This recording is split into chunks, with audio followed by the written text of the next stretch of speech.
the audio for certain, but otherwise continue to try with the video as our computer comes back up and such. All right. Teresa, did you want to continue working to get John Waller? I will go to my phone and call him. I do have it recording the meeting, so you can start if you would like. All right. At this point, I'd like to call us to order, and let's take a roll call of who's currently here. Steve Weigeman. Yep, I am Marcy here. Weinert. Marcy Weinert here. Mike Bradley here, and we're missing at this point Patricia Preiner and George Waller. John Waller. We'll hopefully get them on shortly. I'd like to set the agenda. Nick, do you have any additions to the agenda? Yes, Manager Bradley, we do have an addition. We would like a new number 1 under items for discussion and information. I'm calling that RCWD revenue and expenditure under COVID-19. That would be a new number 1 under items for discussion. Does anyone else have any additions or changes? I'm on the telephone line trying to get my system up. So, Mike, you can go ahead and follow through. Okay. So at this point, then I'd ask for a motion to accept the agenda as amended by Nick. So move, Marcy. Manager Wagaman, second. All in favor? I'll do a roll call again. Steve Weigeman, Aye. Marcy Weinert, Aye. Pat Preiner. We've amended the agenda to add a new number 1, Rice Creek Watershed District revenue and expenditures under COVID-19. So what's your vote? Okay, Bradley, aye. At this point, Pat, I assume I'll turn it back to you. We're up to approval of minutes. Okay, next thing on the agenda is approval of minutes for April 6th. This is Manager Wagaman. I move to approve the April 6, 2020 workshop minutes. Manager Weinert seconds that. Motion and a second. It'll be a roll call. Waller? Yes. Weinert? Yes. Yes. Bradley? Yes. Wagaman? Yes. And Preiner, yes. So that's it. Next thing is the April 8th regular meeting minutes. Okay, this is Manager Wagaman. I move to approve the April 8th, 2020 regular meeting minutes. Madam President, this is Manager Bradley. I have an amendment I'd like to make.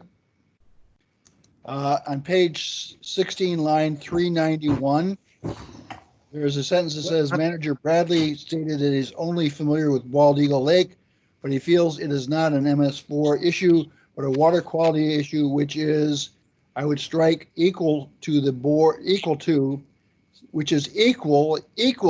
a board obligation. So I'd amend that phrase on line 392 to read, which is equally a board obligation. Okay, move to approve minutes as amended. With that amendment, I'll second it. Bradley. We have a motion and a second on the amended. Any further discussion? That'll be a roll call. Waller? Yes. Weinert? Yes. Bradley? Yes. Wagaman? Yes. And Preiner, yes. Motion passes. Did you, Mike, I'm sorry, but when you started, did you do the roll call? Is there any other people online that had to identify, or did you? It's good if you reminded me, because since I did the roll call, we now have John Waller here and Patricia Preiner. So all members of the board are present. Okay, thank you. Next thing is the consent agenda. Madam President, Go ahead. were there any changes to the agenda. I had difficulty making the telephone connection this morning, so I missed that portion of setting the agenda. Oh, go ahead and repeat that then, Mike. Repeat it. Certainly. Manager Waller, Nick asked us to add a new item for discussion, number 1, which he entitled Rice Creek Watershed District Revenue and Expenditures under COVID-19. Item for discussion. All right, thank you. Okay, the next thing on the agenda is the consent agenda. Good morning, President Priner, Board of Managers. Staff has 3 permit applications for your consideration today. All are presented without changes. President Thank you.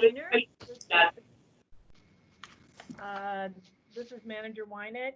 I have reviewed these carefully for first shot here, and I would move that we approve the consent agenda as outlined in the above table of contents in accordance with the Rice Creek Watershed District Engineers finding and recommendations dated April 15th, 2020. Madam President, this is Manager Bradley. I'll second that.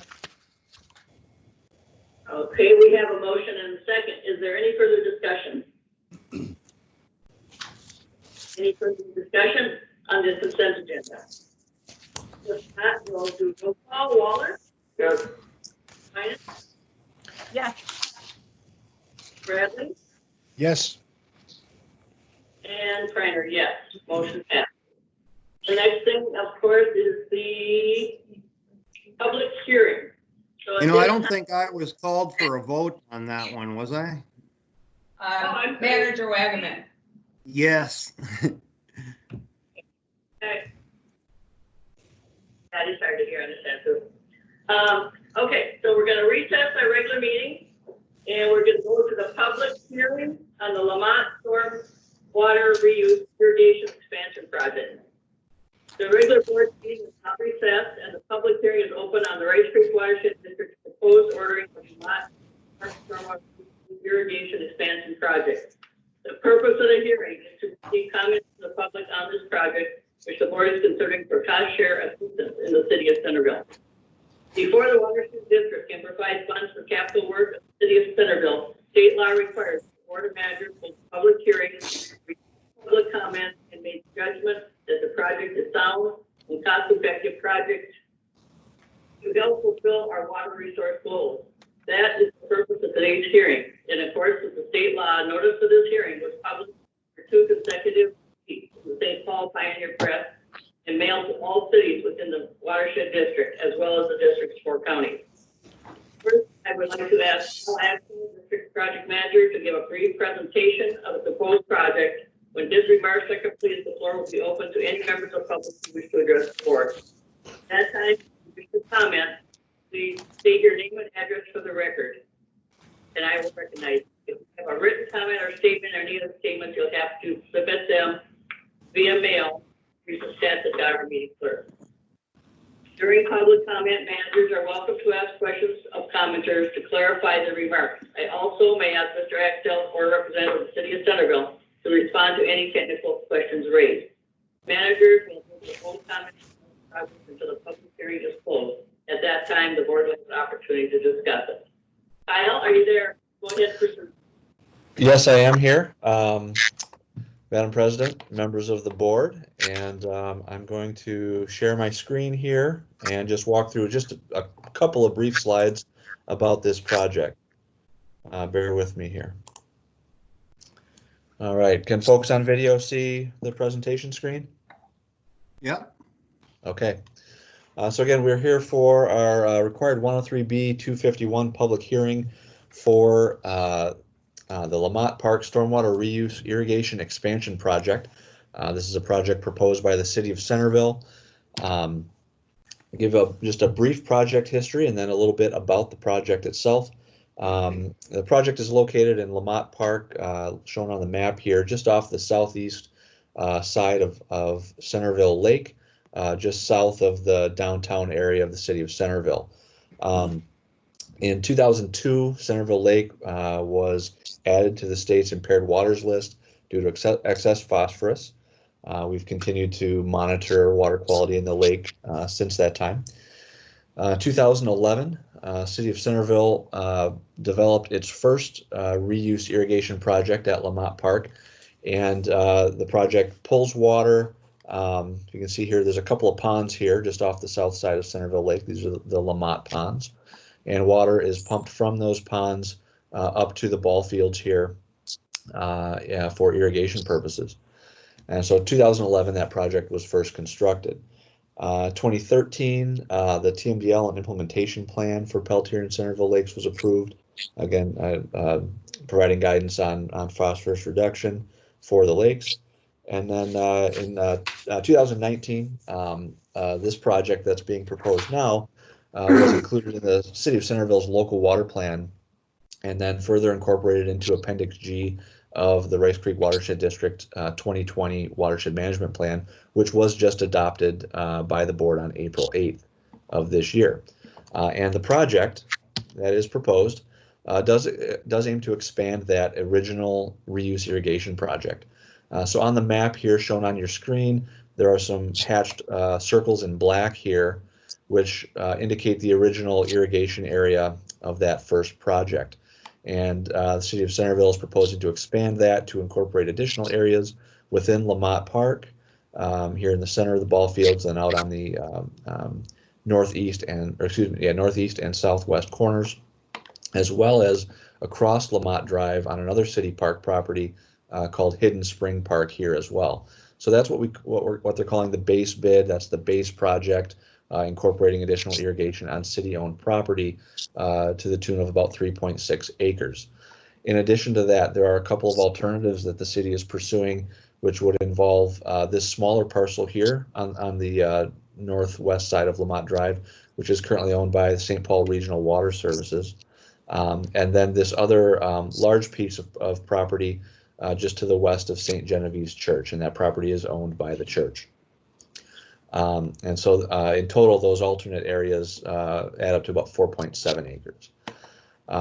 Staff's estimating the expansion of this project would remove additional phosphorus from Centerville Lake annually of about 5.5 pounds, as well as 11 acre-feet of stormwater annually. The total cost for this project is estimated just shy of $165,000. The City of Centerville was successful in receiving a grant from Met Council for $100,000, which is fantastic.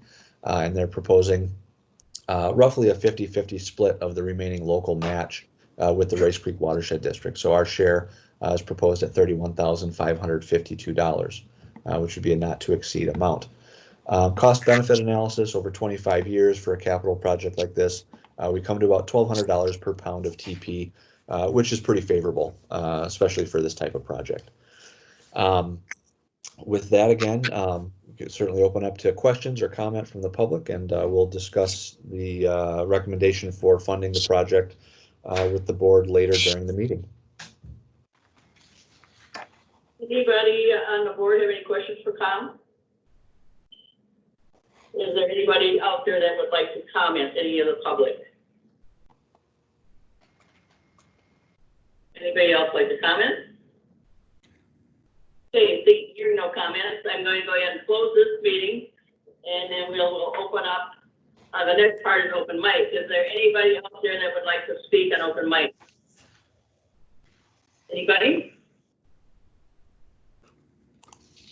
Anybody like to speak on open mic? If not, we're going to move forward. We can add in later. And then we'll go to items requiring board action. So item 1 would be Kyle again. Kyle? All right. Thank you, Manager Priner. So again, after completing the public hearing that was just undertaken, just talk a little bit about the potential for Rice Creek to actually fund this project. Again, the project is requesting $31,552 in Rice Creek cost share funding for the project. This was originally prepared as a 2020 stormwater management grant application by the City of Centerville. However, the application came in late, and I believe I discussed this with the board previously. So it was not considered during our traditional grant application process earlier this year. That being said, the project is a strong project, and I think staff feels it would have been funded more than likely during that process.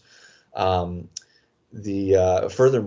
the fact that the project is a specifically recognized project in the district's 2020 Watershed Management Plan through its Appendix G, which is a list of local municipal projects that are consistent with with the Watershed District's goals and policies. It's identified for implementation in 2020 by the city. And furthermore, we have a 2020 budget that includes $150,000 in our Anoka Chain of Lakes Water Management Project, which this proposed project would be eligible for those funds. Given that and the benefits of the project, staff is recommending that the Board of Managers approve Resolution 2020-16, which would order this project and direct up to $31,552 to the project with the City of Centerville through a cost share agreement, which I believe has been provided to the board in draft form. Just a couple of notes on that. Should the project come in with lower costs, we do have it set up so that we would reimburse the city for 20% of the total cost up to $31,552. So if project costs come in lower, our share could be somewhat lower than that. And furthermore, I just want to point out, because two of the proposed irrigation areas are on private property, we are noting that, and while the city does not currently have easement for those properties, or they're working on getting agreements from the two property owners to irrigate that land, we're asking that the project be operated for 25 years, and for every, say, year short of that the city is unable to irrigate 4.2 acres off-site or an equivalent volume otherwise, we do have a kind of a fund recapture clause in the cost share agreement that would basically amounts to about $750 a year short of 25 years. So it's not a large amount of money, but that prorates our cost share across all acreage irrigated by this expansion. So I'd be happy to entertain any questions about that. Ideally, we don't have to use that. That's in section C, point 12 in the cost share agreement.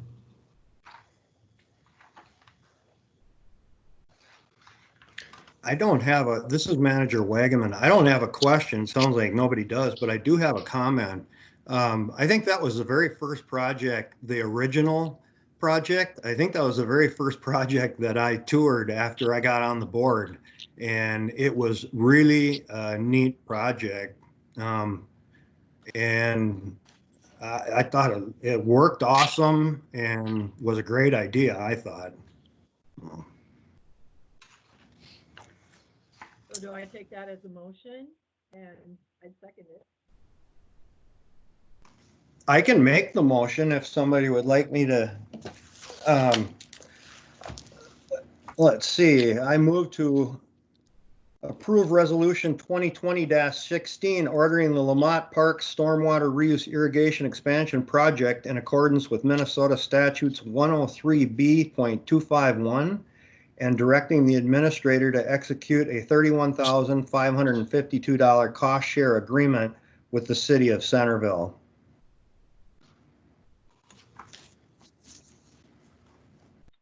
Madam Chair, this is Marcy. I would second that.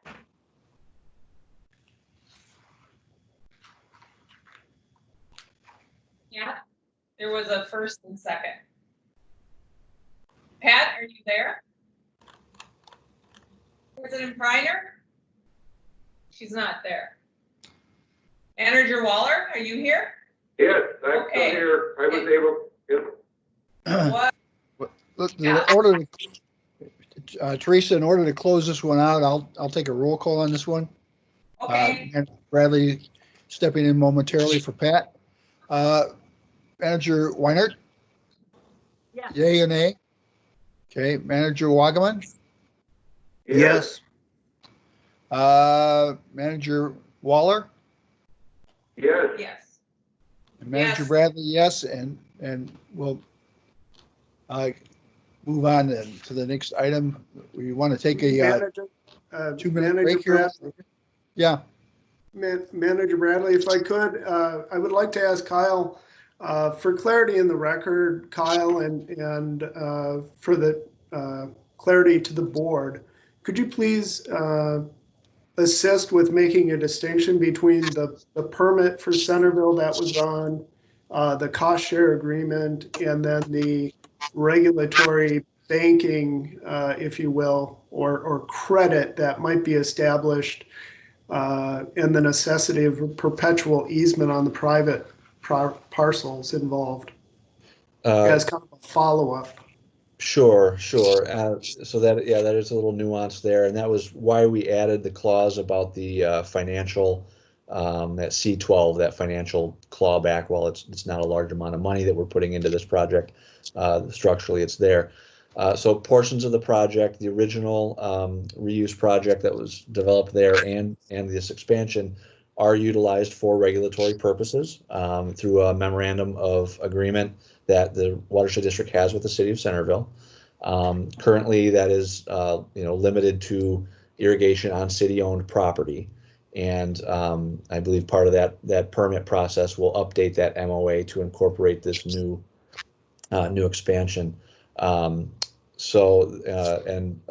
policy a change a few years ago allows us to cost share on reuse irrigation projects that are used for regulatory purposes. The challenge, and currently the proposal by the city, is to not utilize that the irrigation on the adjoining parcels that I mentioned, the church property and St. Paul Water, for regulatory credit for the permit that was just considered. So that's not in play right now. I think the city has hopes that it will be in play in the future, and my understanding is that in order to do so, the city would be required to obtain formal easement rights on those parcels, which it's separate from the cost share issue. For cost share purposes, we don't necessarily have to have an easement there, but we do need some sort of agreement that allows them to irrigate there, and we're looking for 25 years, and that's why we have the clawback. If they're unable to get that, or if that right to irrigate were to go away, say 10 years down the road, then there'd be some financial reimbursement back to the Watershed District. Excuse me for 1 minute. Can anybody hear me? I'm Yes. back on the screen. Okay, Yes. okay, I'm back. Hey, Pat, there you are. Hey, there we go. Thanks for all the, sorry about the complications. Okay, very good, Kyle. Thank you. Any other questions for Kyle? No. All right, we're going to go to the grant application with Lauren.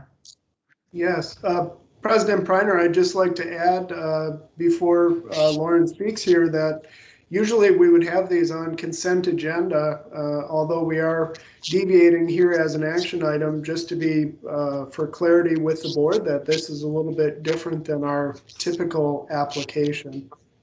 Okay, very good. Yes. President Preiner, and on the last item, we took a roll call vote and we had 4 yays. If you wanted to add your vote to that. I would, thank you, Mike. It'd be a yay. Okay, let's go to Lauren. All right. Good morning, President Preiner, Board of Managers.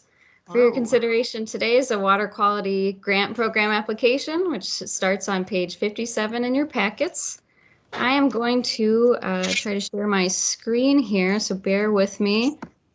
Let me know too if you can't have trouble hearing me or can't see this presentation. No, it's Here up. we go. Okay, great.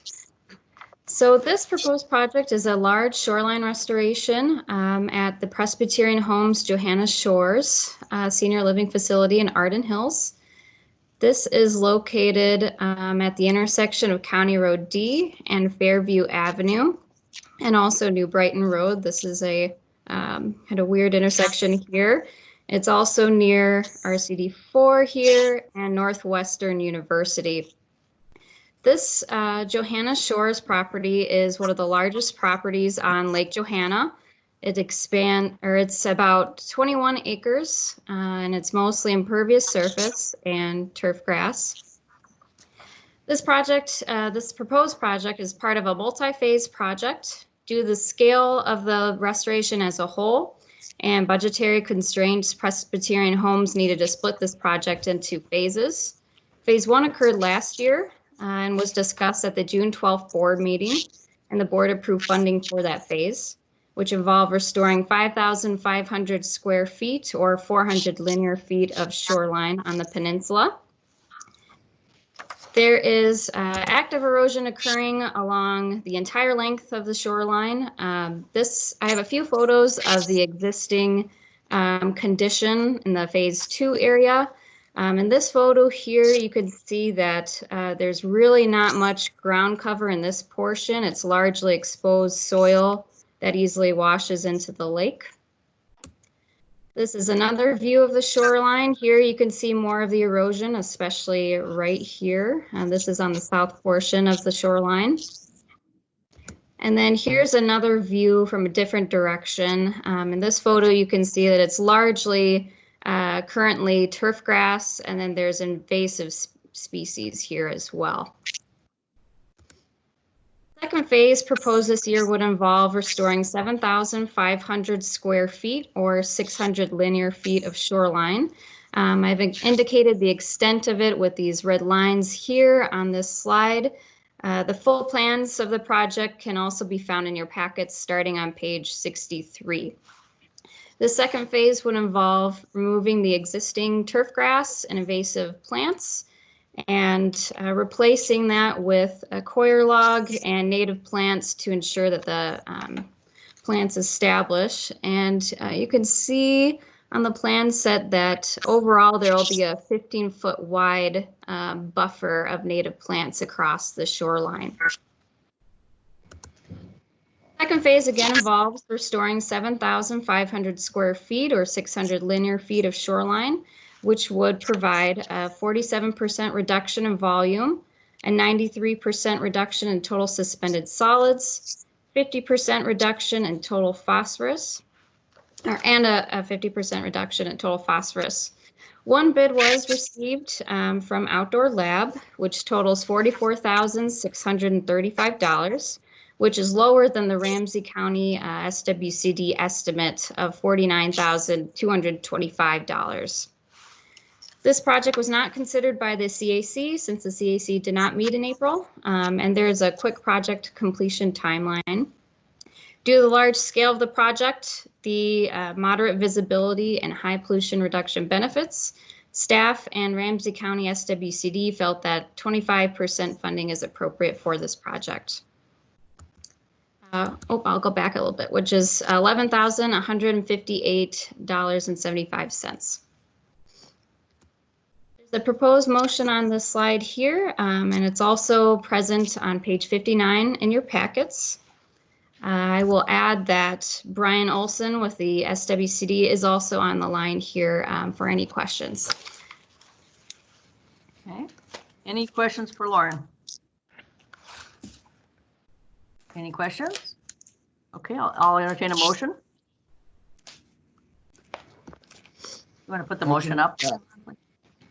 President Reiner, this is Manager Bradley. I'd move to approve the water quality grant contract R20-02 up to $11,158.75, not to exceed 25% of eligible project expenses in accordance with the Rice Creek Watershed District staff's recommendation and established program guidelines. President Reiner, this is Manager Wynett. I would second that. Okay, we have a motion and a second. Any further discussion? Roll call would be Waller. Yes. Minant. Yes. Bradley. Yes.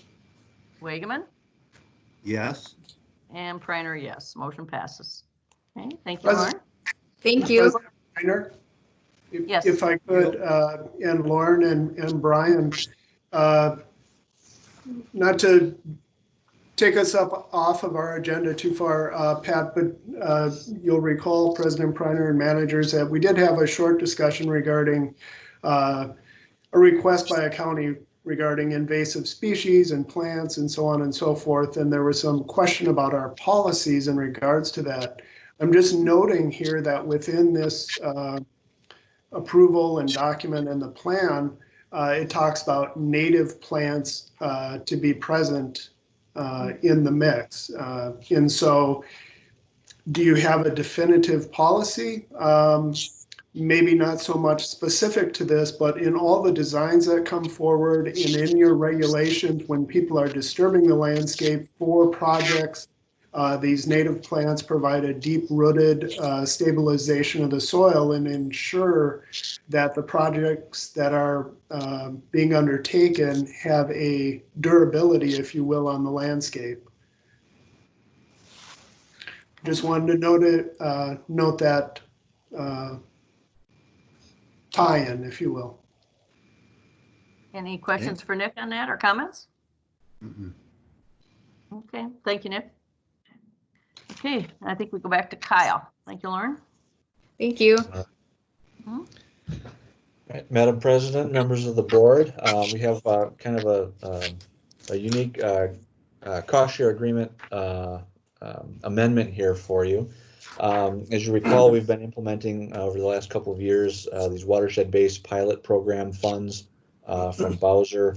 They were split up by county. In 2019, we had our first allocation of those funds, and you may recall we didn't use all of the money in Ramsey County last year. There was about $20,000 left over, which went to a second project that we approved back in February here of 2020. Turns out both of those projects happen to be with the city of St. Anthony. The first one was called the Silver Lake Road Flood Improvements Project, and that included some funds for a water quality component. That was a hydrodynamic separator that was installed at the bottom end of that system before it discharged into Silver Lake. We also had some of our own funds into it for the flood control aspects of that project. Happy to report that project was completed. It was originally allocated, I believe, up to was it $100,000 or no $90,000 in the watershed-based funds and $50,000 from Rice Creek for a total of $140,000. The project was completed last year, and the city just recently completed its paperwork, if you will, and closing out the grant and submitting for its reimbursement through Rice Creek, which is on your check register today. Turns out the project came in, the water quality component of that project came in under budget, below what was originally anticipated. And so the city ended up not eligible to utilize the full $90,000 of watershed-based funds. And so that left just shy, it was $11,965.50, again, unallocated. Had those funds been available January 1st of this year, they would have gone to the city of St. Anthony's application for funds in 2020 for the Silver Lake Road Terrace project that they did receive funding for. What I would like to do, and I'm proposing that we amend our cost share agreement with the city of St. Anthony for their 2020 project to add those funds to that cost share agreement. Again, we haven't had many applications for those watershed-based funds in Ramsey County. And, you know, again, the city's project would have received those funds had they been available at the time. It happens to be the same applicant. And I would propose that we do that as opposed to try to, on a short, very, very short time frame, offer those funds to another round of applications. Our grant agreement with Bowser is going to expire in 2021. And I think we'd be better off utilizing those funds on an existing project that, again, would be eligible for those funds, and their budget will support the use of those funds. So that's what I'm proposing. It would increase their watershed-based fund total up to a max of $32,755.50. We would propose keeping our Rice Creek Watershed District funding allocation for the project unchanged in the cost share agreement, although it would likely result in a net reduction in the use of Rice Creek funds for that project, probably by about $6,000 or so, based on their budget. So, any questions? Happy to answer any questions. Yep. Hopefully that's not too complicated. That's a good idea, actually. Go ahead. Yeah. This is Marcy. And Marcy, can you put the volume up a little, or is it just me? No. No, Okay, Okay. okay, go Are we ahead. better? Are we better? That's fine. And Yep. Okay. I have my map. So this is really almost a 3-county benefit here, isn't it? We're close to Anoka, Ramsey, and Hennepin. So that's just a comment. And the other question I would have is Bowser going to separate these monies by counties once again this year, or how is this going to be as we go into 2020? Yeah.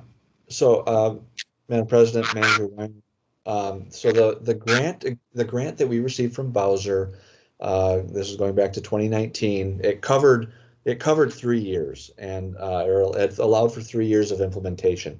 Bowser itself did not separate the funds by county. We were granted a single allocation. It was $400 and some odd thousand total.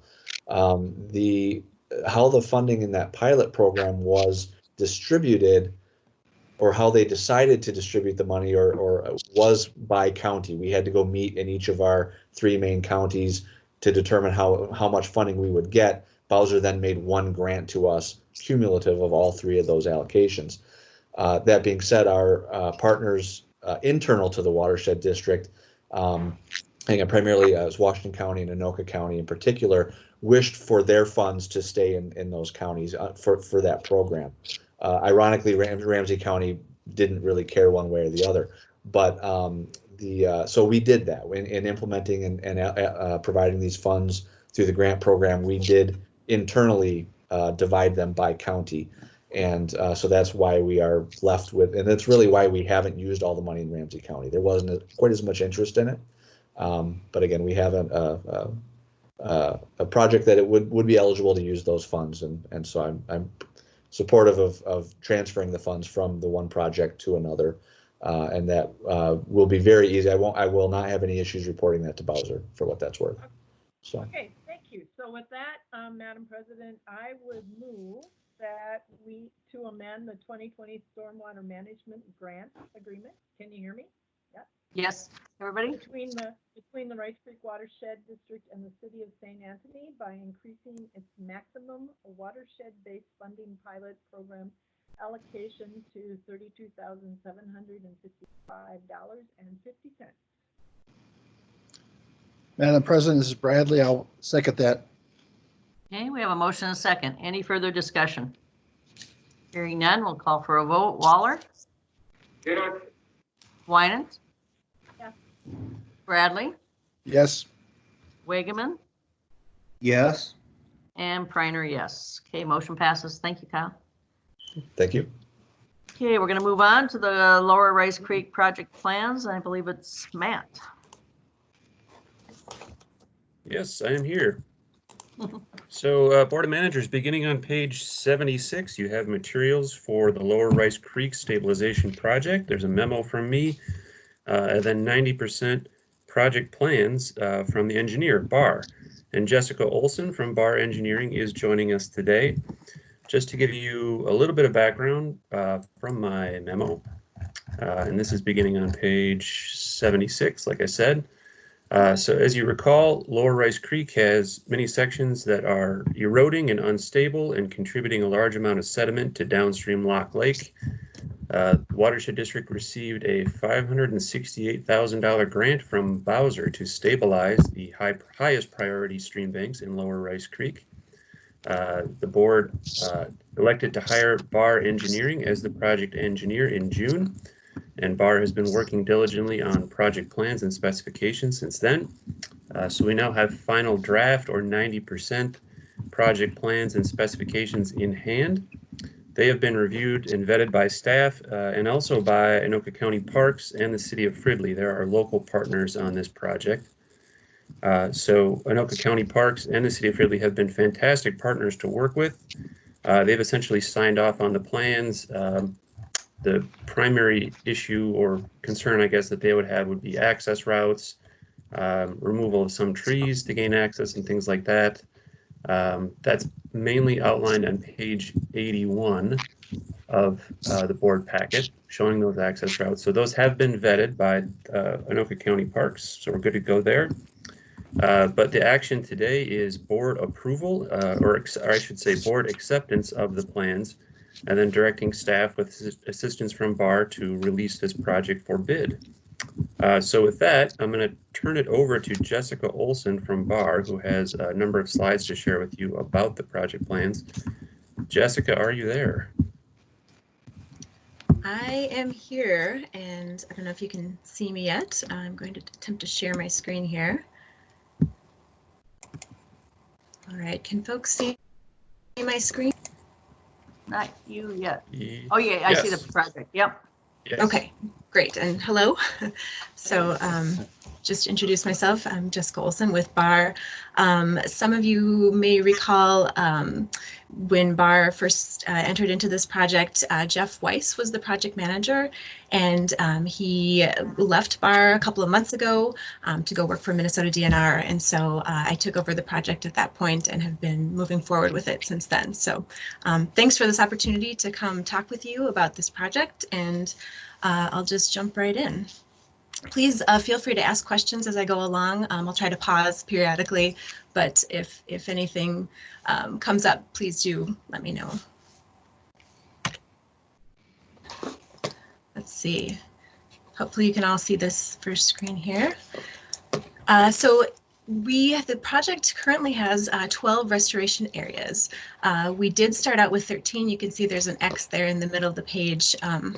And we eliminated one of the sites simply based on cost. As we kind of honed in the design and went through the numbers, we just were getting at a number that was a little higher than anybody wanted, and we were able to proceed with. So after conversation with Matt, district staff, we opted to eliminate that site.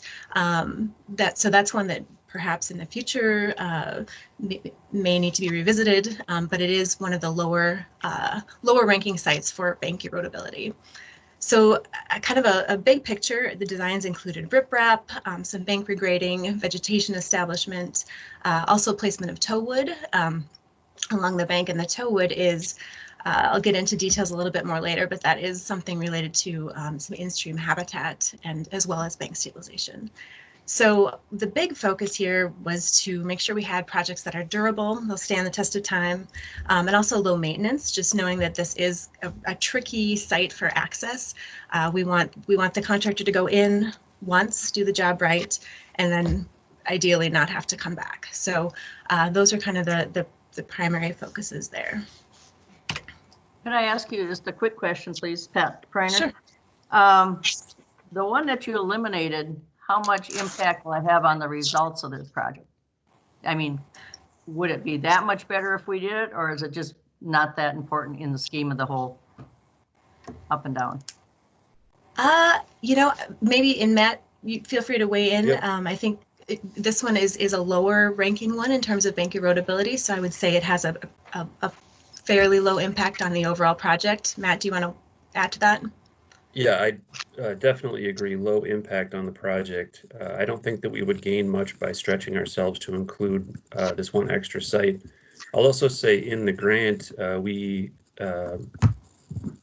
said that we would do 11 sites. We kind of shot for the moon with 13 here in the original design, but Xing out the one there, we're still at 12. So we're still at one more site than what we said we would do in the grant agreement. And that's not something we're going to have to come back and do, or will it be okay as in the future here? No, President Preiner, that site 13 actually has really low erodibility issues anyway. Okay. I can't say that there wouldn't be issues in the future, but looking at all of the sites, all of the 13 potential sites here, that one has by far the lowest erodibility and the lowest amount of sediment issues out of the list. So, and if we had to come back, unlikely. that much more costly to do that one.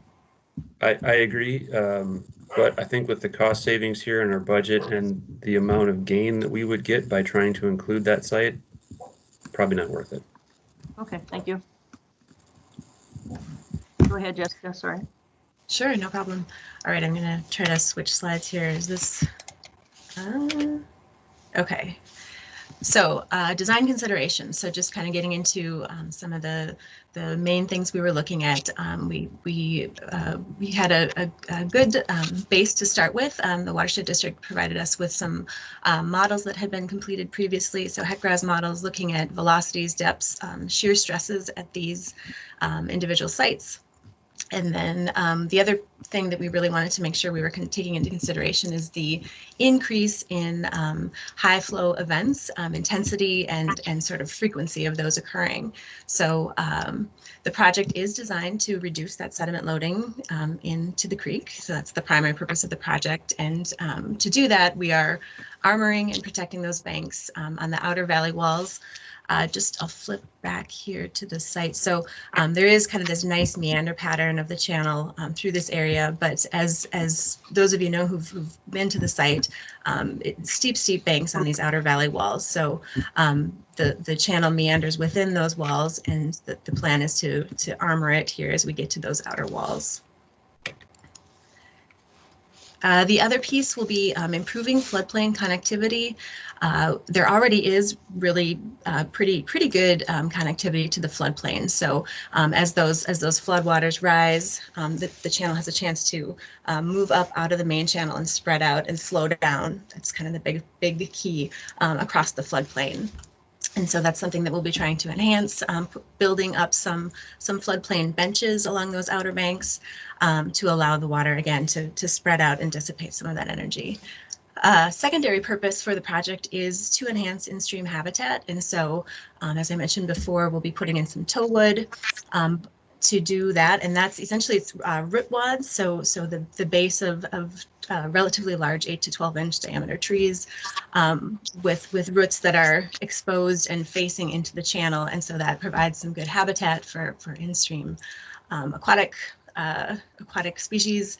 And then also some boulder veins, which also project into the channel and create sort of small scour areas that are more in the center of the channel, and then those are good habitat places as well.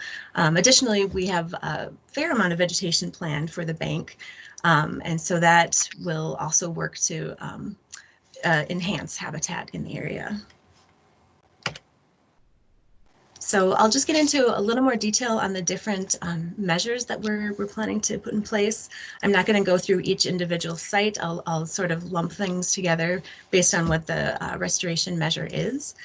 So just to kind of give you a quick overview, riprap tow protection, basically it's a rock revetment running along the length of the shore, and we'll be doing that at 5 of the sites. And then that will be in combination with some site grading, some vegetation establishment, either by means of planting or through placement of a vegetated reinforced soil slope. And I'll get into a little more detail later on what that looks like. So here's just one of the sites, so Area 9, just to give you a quick glimpse of what they look like here. You know, we do have that those high velocities that are coming at the bank and scouring out the toe of the bank. And as that toe erodes, of course, then there's some slumping that happens above that on the bank. And so our goal is to move those velocity vectors away from the toe, protect the toe, and then allow that bank to be revegetated. So here's an image of what's proposed for that site, Area 9, and I can just highlight on this one, we have this pedestrian bridge, and just downstream of that, there's a storm drain, and so there is some existing riprap at that storm drain. We will be working to put riprap around that along the extent of the toe, and then establishing some vegetation around that, and we do have a couple of boulder veins incorporated into this plan as well. In some of the sites, there is some existing bank protection in place, either rock gabions or some rock riprap. My understanding is that it's been there for a number of decades, in some cases maybe since the 80s, and it's actually holding up pretty well. The bank above the toe protection in these cases does need some enhancement. There are some areas of erosion, so the proposal for these sites is to basically install some vegetation, some boulder veins, some things that we can enhance the structures as they are there, increase their lifetime longevity, and essentially be able to continue using things that are working. So just to give you an example, here's area 2. You can see the rock gabions here at the toe of the slope, and then the intention here would be to establish some vegetation here along just above that, and then also to do some selective canopy clearing, invasive species removal, and then plantings along the slope up here to have some more beneficial vegetation with deep roots to help stabilize that slope. And here's just that in plan view for you too. So talking a little bit more about the boulder veins, I mentioned that at some of the other sites that we just looked at, but it basically it's a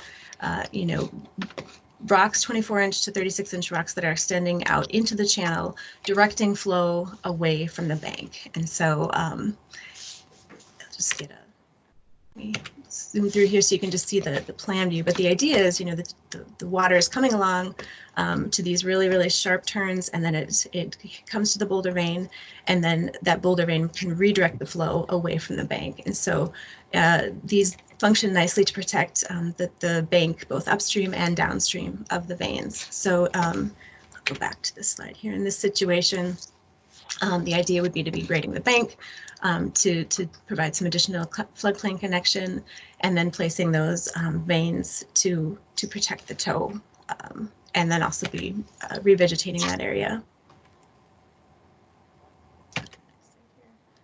And then just touching on toe wood, we have a couple of sites where we intend to use this, and this is kind of a nice multiple beneficial kind of method. It's bioengineering. So the idea with bioengineering is that you have, you're installing something, and then it gets stronger with age. So we've got these root wads that are going in at the base. Above that, we have soil lifts that are wrapped in coir material. Then we have some live cuttings, some live stakes, and other vegetation, shrub plantings that are being placed on top of that VRSS. And then we're building up a nice bench here for high flows, bankful flood flows to come out on top of. And then this image here on the left is the VRSS that I've mentioned before, but gives you a little isometric view of kind of what that would look like. But basically allowing that slope to be a little steeper, but reinforced. Move on to the next slide here. So this is area 4, where we have the toe wood planned to be running right along the outside of this bend. Here it is in plan view. So I can touch a little bit on permitting, but maybe I'll pause for a minute to see if anybody has questions on any of the plans. Any questions from the board? Go ahead. Okay. So permitting, we are into this process. We've gone through and reviewed sort of all the permits that will be needed. Because it is a public water, it falls under Section 404 of the Clean Water Act for the Corps of Engineers. So we've reviewed that in detail, as has the staff at Rice Creek Watershed District, and are in agreement and feel confident that this does fall under Nationwide Permit 13, which is for bank stabilization, and that does authorize erosion control prevention measures with bank stabilization, provided you meet certain conditions. And as I mentioned, we're really confident that this project does fall under those conditions. The Minnesota DNR, of course, work in waters permit is required. We submitted that application back in mid-March, and that process is kind of going through its necessary iterations, and there's a public comment period that is open right now and will be ending this week. And so we anticipate that the DNR will be in touch with us soon to ask any additional questions, see if we need to provide them with any additional information. But we don't foresee any any hangups, I guess, in that process, that things should go relatively smoothly there. So those are kind of the highlights with permitting. Overall cost estimate, in your board packet, there's sort of a more detailed breakdown of the costs, but just at a high level here, broken out into the major work areas. We've got mobilization, roughly a little under 10% of the cost. A big part of that, as I noted before, is that access is going to be a challenge here. Part of that is we will be requiring a mandatory pre-bid site visit. It won't be a mandatory pre-bid meeting per se, and that's related to COVID. And so the idea will be that we'll provide a worksheet essentially for the contractors to go visit the site, go through some of the highlights, some of the things that they need to make sure they're considering, and then they'll need to sign off on that to provide to Rice Creek Watershed District to say, yes, I visited the site, I'm familiar with it, I know what to expect, and this is how I'm planning to approach those those pieces of it. So getting back to the cost here, we've got erosion control, civil work is the lion's share of the cost, of course. Materials, rock riprap is it's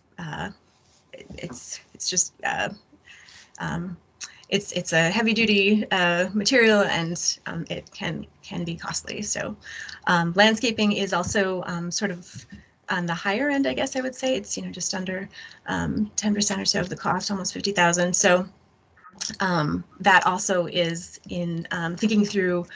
There are invasive species. There's canopy cover.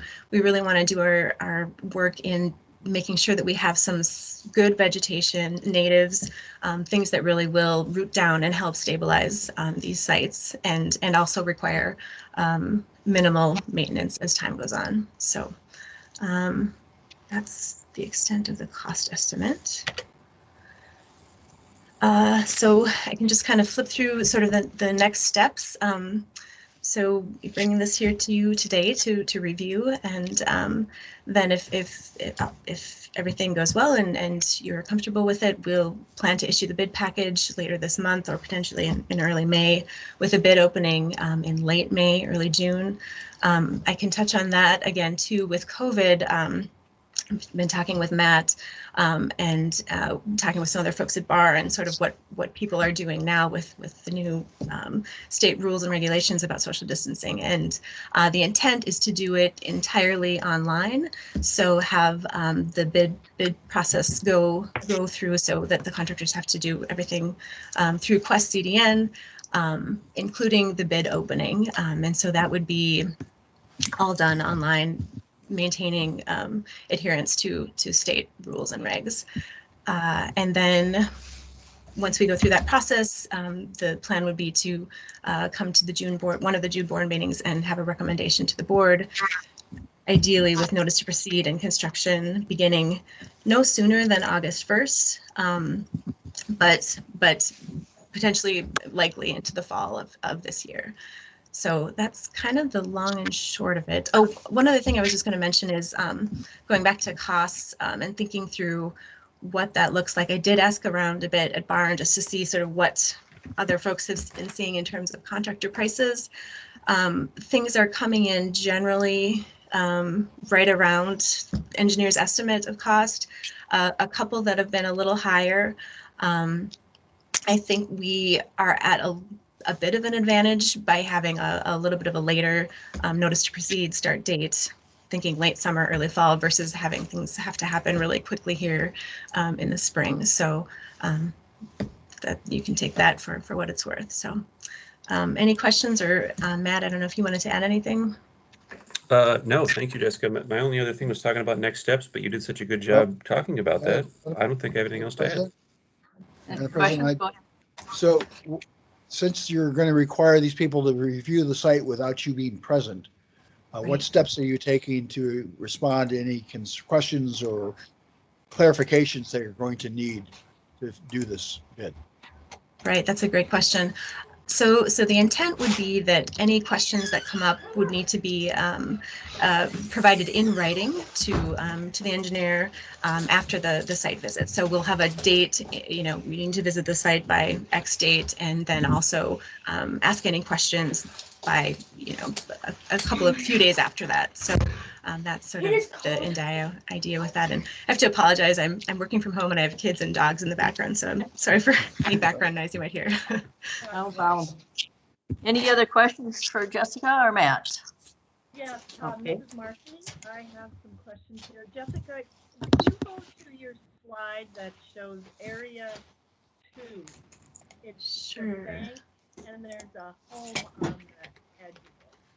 Right. I know which one you're talking about here. Okay, so I have a couple of questions, and I might have been able to get these from Matt prior to this, but sorry. Okay, so first of all, there must be public land on the. Hard to hear. Can anybody hear? Marcy, we can't hear you very good. I can hear you. Sorry. Yeah. Okay, I'm gonna do it I can this hear way. you. Better? Can you hear now? Any No? better? No? Oh, darn it. Manager Waller, can you hear? Is this Not well. any Not better? well. We can't hear you. I got you turned up as far as I can go. Any better? That's a Any little better. That was, Yeah. yes, Where in the heck? Any better? yes. Yeah, Closer to better. Yeah, Okay. good. Go ahead. Go ahead. All right. Somewhere on here I have a speaker. The land along the creek, much of it is public land owned by the city, owned by the state. And particularly, I see this home up here on the bank. Two issues here is how do they get access to public or to private land if indeed they need that? And then to Beth, this is going to be a communication issue, I would expect, because these trails are used and even used more now because of COVID. So hopefully you heard a little bit of that anyway. This is Beth. If I can speak to one of Marcy's questions regarding the communication piece. Sure. Go ahead, Beth. All right. I've already met with kind of my peers at the city of Fridley and connected with some of the folks with the parks department or with the county that's working on this. And we've walked it, kind of looked at some communication with the local businesses because there's several, I think it's a Target distribution center that's there. Their employees use those trails a lot. Other folks that use the trails as well as the neighborhood. So we're looking at, you know, how do we use some signage? How do we use some targeted mailings and communication with those stakeholders? And then also have talked with Matt about making sure that, you know, in the next month or so, as we gear up for this project, that we will have an information page for the Lower Rice Creek Restoration Project, similar to what we've created for some of our other projects that we can provide as a handout, you know, keep things updated on our website, have it for talking points. So consistent with what we've done, and we've begun the groundwork for all of that. Excellent. Thank you. President Preiner, if I may. Go ahead. Just to respond to the other questions, well, and to close the loop on trail usage and public safety, the contractor will be required to use signs, put up barriers, things like that to protect the public from any construction areas. We're not anticipating any long-term trail closures, but our access agreement with Anoka County Parks provides or requires us to think about that ahead of time and provide that to them in writing. So if there's going to be any temporary closures of the trails, that'd be well marked. People aren't going to be surprised and just, you know, run into a construction area, anything like that. In terms of access and private property, all of the access to the construction sites will be through public property, and that's where we spent a lot of time so far on this project, to be honest, is thinking about access to the site, which is very difficult.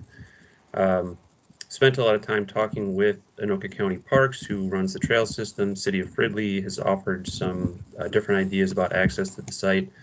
We've also walked the site with a contractor and gotten feedback about different access options and where they might bring equipment in. So while it still remains a challenge, we're confident that we can get equipment in and out solely on publicly owned land and not having to cross any private land. Any other questions? If not, we'll need a motion on page 77.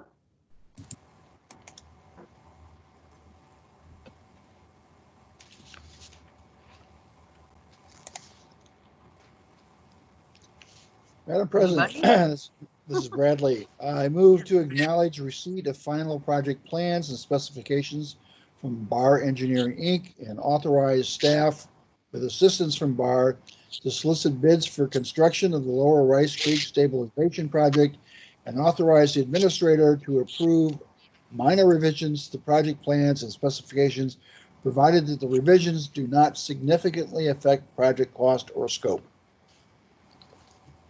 This is Manager Wynett. I would second that. Okay, we have a motion and a second. Any further discussion? Hearing none, we'll call for a vote. Waller? Yes. Wynant?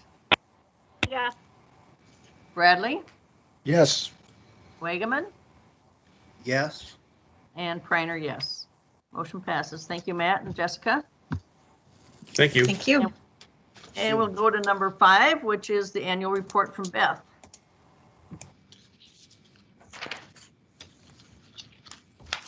All right. Good morning. Thank you all for letting me be here. It's the annual report time of year again. So this is required in statute. We have 120 days from the end of our fiscal year until we have to submit our annual report. Because of leap year, it's due on April 29th this year as opposed to April 30th. So what is in your packet starting on page 99 is the cover memo and then the draft of the annual report. The requirements for the annual report, it's an annual activity report, an assessment of our previous year's annual work plans and our efforts, projected work plans, and it needs to include fiscal information and several other administrative criteria. So as in years past, you're seeing the content draft. And what we're doing right now, we're adding additional photos. We'll complete that photo acknowledgement page as well as the table of contents last after all the other formatting and work has been done. And we're also kind of taking a look at how we present the 2019 at a glance and kind of curating that a little bit tighter this year, kind of really hitting some of our best projects and a project summary for that. The document this year is very different than in the last few years.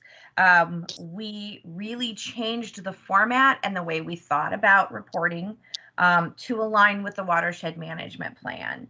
And this was pretty challenging. We learned a lot, and I think we're going to even get better as we move forward.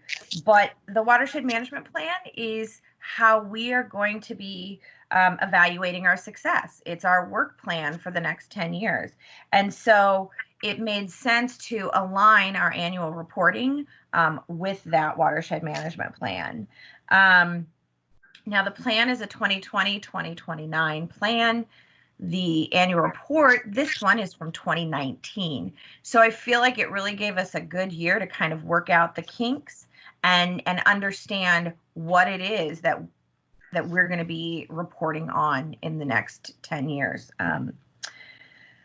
Really, we jumped at the management issues, section 3, and then the implementation projects, which is section 4. So that's really how we kind of aligned our reporting. It was challenging because there's a lot of cross-pollination in this plan. There are a lot of things that fall into multiple areas, and so we didn't want to repeat ourselves too often. I do think over time we'll get even better at figuring out exactly when to say what. But I'm so grateful to staff for all the hard work that they did in, looking at the work that they do and how it is accountable to the watershed management plan and our residents, the taxpayers of our watershed district. So the other thing that we're going to do is, from here, it makes it very easy to tie this into some of our district communications. We will be kind of using that highlight piece and pulling some parts from the plan to create both an electronic newsletter and possibly some other materials that we can use to promote the work of the district. And it will really kind of provide that foundation for some of our future communications. With that, I would take any questions, and we are going through the editing and finding misspelling and commas and all sorts of things like that. So, any of the editing things you can share with me now, but you can also definitely shoot me an email of any comments or concerns that you have, so that I can make sure that we've caught the same formatting and editing errors. Any questions? Madam for President? comments? Yep, go ahead. Bradley, Beth, on page 108, 3 paragraphs up, the first sentence isn't the complete sentence. Okay, so page, hold on. 108. 108. 3 Okay. paragraphs. Could be in the 2019, the RCWD adopted that's one solution. Sure. I'll leave that to you. Yeah. Okay, let me look at this real quick. Oh, my computer is really slow today for some reason. You know what? I will definitely. I'll send you an email.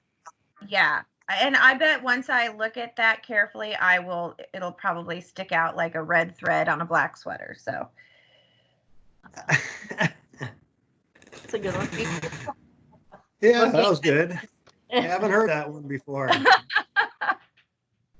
Any other comments for Beth? This is Manager Wagaman. I have a comment. I just thought it was clear and really easy to read, and I thought it gave a lot of good information. I don't know what anybody else thought, but I thought if I was reading it as somebody who didn't know anything about the watershed, it was pretty clear. Good. So I think it was really good. Thank you so much. We will continue to work to make it usable and clear and demonstrate our measurable results. Okay, anything else for Beth? If not, we need a motion. Page 94. Madam President. Just a minute. Oh, go ahead. Manager Waller, go ahead.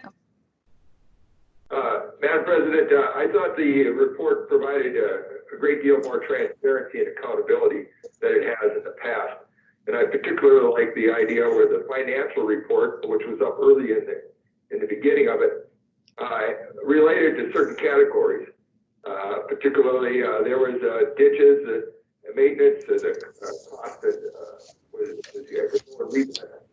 financial report, ditches and maintenance, and then go to the actual report and read what it's about. The same was true for district facilities and regulatory, and to some extent, education.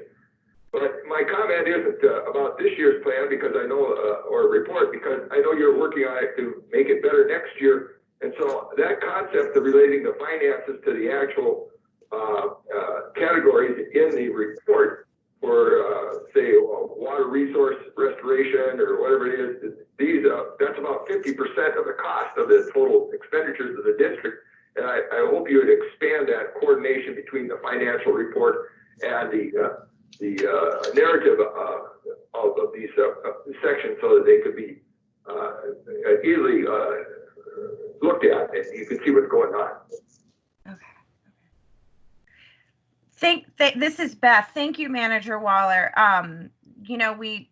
We definitely want transparency is good, and I'm glad that you do see this as a reflecting of kind of our efforts. and you know, as someone who's kind of been working on this last couple of years, it was never my intent to be not transparent. I just don't know that we had figured out the best way to I mean, I think this is a great vehicle for us to really, this is what we do, this is how well we do it, this is where we're finding efforts we need to work on. So thank you very much. Any other comments for Beth or questions? If not, I'll entertain a motion. Madam President, this is Bradley. I move to approve the 2019 annual report with any necessary formatting and non-material changes and authorize submission to the Board of Water and Soil Resources by the deadline. Manager Wagaman, second. We have a motion and a second. Any further discussion? Hearing none, will be a roll call. Waller? Yes. Winant? Yes. Bradley? Yes. Wagaman? Yes. And for me, it's a yes. All right, it moves forward. Thank you, Beth. Thank you all. Thank you. Okay, so the next thing on is Nick with the audit. Yes, President Preiner, this is Nick here, Board of Managers. This is your annual obligation to complete an audit of your financials specific to 103B and D. The report is in your packet with my cover memo on page 143. In that it is an audit. There's a whole bunch of numbers in there, but there are two key elements of it within the document. One is their letters. One is called the Independent Auditor's Report on Internal Control over Financial Reporting and on Compliance and Other Matters based on an audit of financial statements performed in accordance with government auditing standards. That is a very long title. The second one is called Minnesota Legal Compliance Report. The first is on page 63 of the actual audit document and then page 65. The key to those two documents is that they didn't identify any deficiencies in the internal controls that the district has in place. That might be a weakness to the way you go about your financial undertakings. And further, the second one, that nothing came to their attention that caused them to believe that Rice Creek Watershed District failed to comply with the provisions of legal compliance and auditing for political subdivisions. So again, this is an annual endeavor for you that's required. It's been undertaken. You once again have received a shining gold star for the audit. Much of that goes to Teresa. I did discuss with Manager Wagaman a little bit, and we kind of said good quality information in makes for a good result on the back end when we look back. So kudos to Teresa on that. With that, there is a proposed motion on page 143 that you've been advised of the report and that you're willing to accept it and authorize its filing. I'll just for the record note that Red Pass Communications do point out that they've apparently submitted this already, which I imagine is part of that independent third-party review. And I have posed a question to them, just kind of asking, well, what if a manager had a concern about the document? You know, shouldn't we wait for you guys to acknowledge that it's good by your standing? But I think there's very low risk there, and I just wanted to point that out. So. Okay, any questions for Nick? Any comments? Steve, you're the treasurer. Were you a part of this? I was a part of the audit, and we did talk about this before. I guess everything was completely clean, which I expected, and I go along with Nick when we were talking about it yesterday, garbage in, garbage out, quality in, quality out, and it's quite obvious we've had quality going in. So kudos to Teresa for the information. And when I did talk to Red Path, they said that Teresa is really on top of things, and I thought that was another nice comment to hear. That's all I have. Okay, thank you, and thank you, Teresa. Okay, we need a motion. Page 143. Madam President, this is Manager Wagman. I move to accept and authorize the filing of the Rice Creek Watershed District 2019 Annual Financial Report and Audit. This is Bradley. I'll second. Motion made and seconded. Any further discussion? Hearing none. Waller? Yes. Winans? Yes. Bradley? Yes. Wageman? Yes. And Priner, yes. Motion passes. All right. And thank you, Nick, for getting that all done too. And the next one is our check register. Madam President, I move to approve the check register dated April 22, 2020 in the amount of $426,186.25 prepared by Redpath and Company. And I do have a quick comment. Before, there was a large expense in there that brought this up, and it was the city of St. Anthony. And Nick, could you repeat? You told me yesterday, you explained that to me, and I can't remember exactly. It was a pass-through that was due. Yep. And can you explain that? Certainly. This is Nick here, President Priner, Board of Managers. Manager Wagaman, you are correct.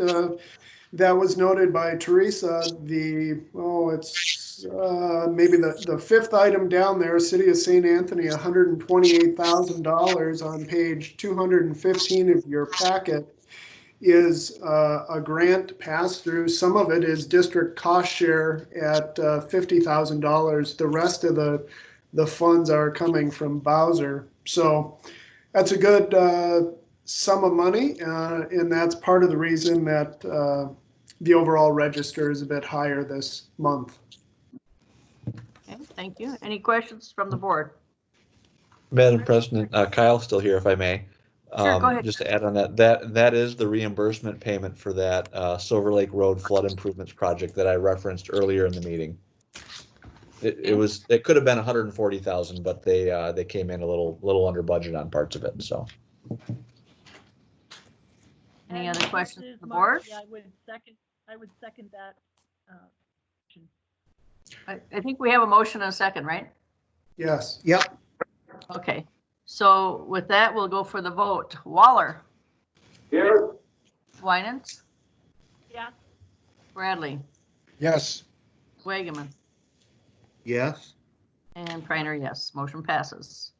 Okay, items for discussion. We added a number 1 and moved everything down. And I believe this was about the revenue and expenses and the Yes. COVID-19 issue. I think before you go on this, Nick, I'd like to have Steve as a treasurer make his comments. He has to comment. Yeah, I actually wrote this down because I would have forgot half of it if I didn't. So I'm going to read what I wrote. Let me start here. The financial health of our watershed is sound and at this time well positioned to manage the uncertainty of the current COVID-19 crisis. We have approximately 8.8 million in our 4M account. The only money I do see of that would be off limits if something happened would probably be the surety money. I don't quote me on that, but I believe that. We have a rule that states we must keep an unaccounted for fund balance of 40% of the year's budget. If we spent $500,000 per month, we would still have approximately 18 months cash on hand. The fund and cash on hand put us in an advantageous position compared to most of the watersheds, as when I talked to Redpath, they stated there are many watersheds that they audit that don't have a fund balance rule at all. So We are fortunate there. I'm not saying this is ideal, but with staff diligence and using common sense, I believe we can go on doing business as usual, at least until July when we get our first tranche of the tax money that's collected. I think, and I was talking to Nick about this, I believe we'll get a pretty high percentage of our taxes back because most people escrow their taxes in their house payment. If we are going to have a problem, I think it's most likely to show up in December's tax collection. I've spoken with President Preiner, our administrator, and at least 3 times with Redpath and Company since the crisis started. And Redpath and Company agree that it would be baseless and futile to try adjusting funds, cutting or moving money around, or changing current goals at least until July, when we can reassess the situation. Redpath told me that at this time it would be impossible for them to even come up with any analysis that would be of any benefit to us at this point. We need to wait a little bit yet. Nobody can predict the future, but presently I think we're well positioned cash-wise. And if we are affected, we can reassess at that time and address the situation. In closing, Redpath has said we are in a better financial situation than almost all other watersheds that they audit. So I think we're in pretty good shape. And Redpath also did comment and made a point of commenting that Teresa is extremely efficient and on top of things, and that they don't have any worries for us at all. So That's all good news. that's all I have to say. Nick?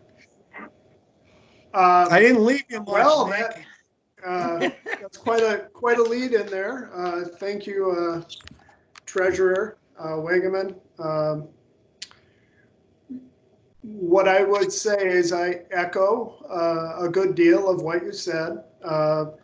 We've had a fair amount of exchanges, I'll say, like you noted, you and I had spoken about the issue, exchanged an email with up to the board itself, to all the managers, just on what I was kind of seeing.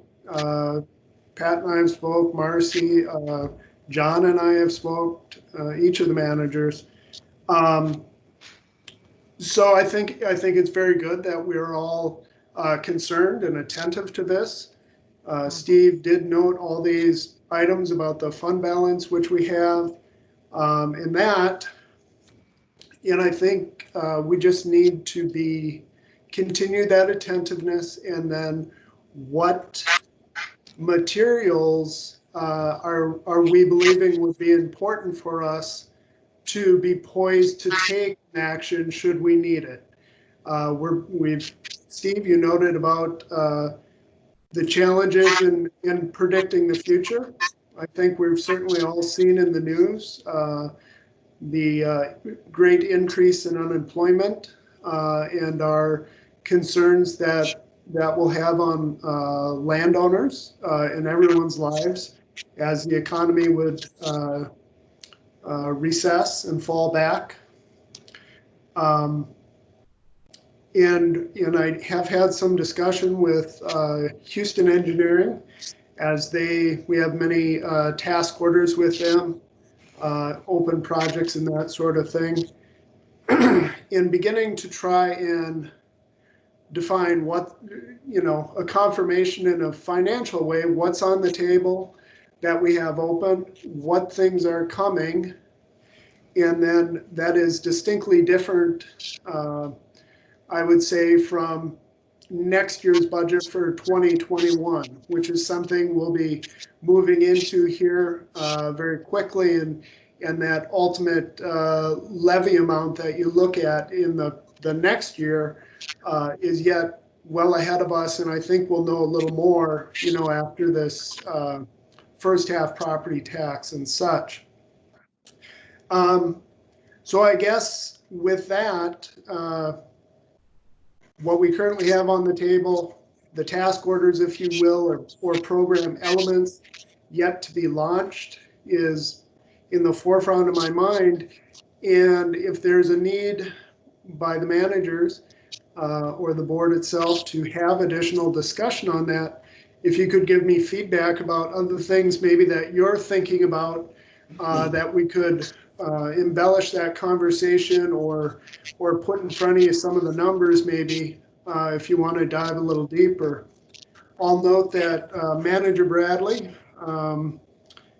at a recent meeting when we were discussing the website request for proposal, noted this very thing, in that maybe we wait until after July. If we were to find one of those proposals acceptable, the timing would probably be very close, where we would know the revenue stream from our first half tax property income, and then we could decide whether or not we wanted to launch into that project.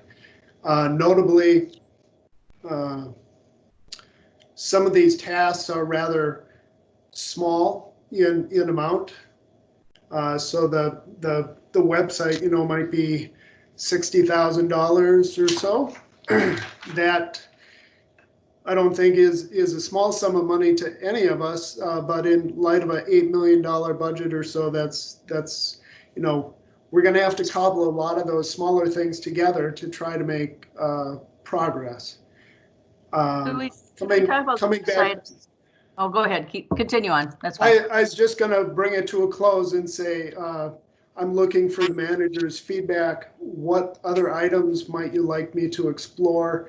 And should we move this forward and have another discussion once I've brought that information together? Just on a smaller thing, I'd like to go back to the website a second. That is a very small amount. And this is perfect timing to have that being worked on while everybody's kind of down.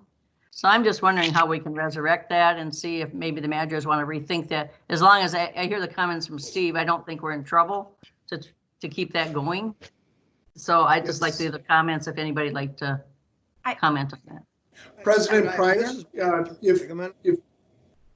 Go ahead. Go ahead. President Pryor, Board of Managers, to the website item.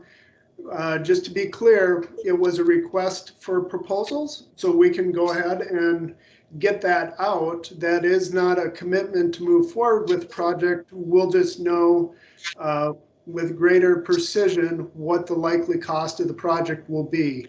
In an RFP of this sort, there's a good deal of time, so it will likely align pretty well with that July date. And at that time, you could make a decision on moving forward or not.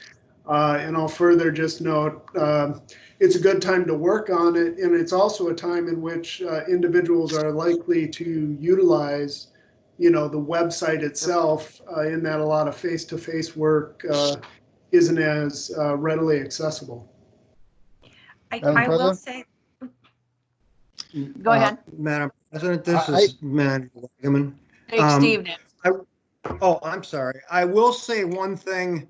I did mention that actually to Redpath, that kind of expenditure, just trying to get a feel for what they thought. And I asked them, I said, should we be watching those kind of expenditures right now? And their opinion was, go about your business. And they thought they had no problem at all. They thought we were positioned well enough that we should try to get business done we can get done, and they didn't think that was an issue at all on their part, at least. Okay, Beth, Madam President, this is Bradley. Okay, Bradley. You finally hit the one area where I am a fiscal conservative. Wow.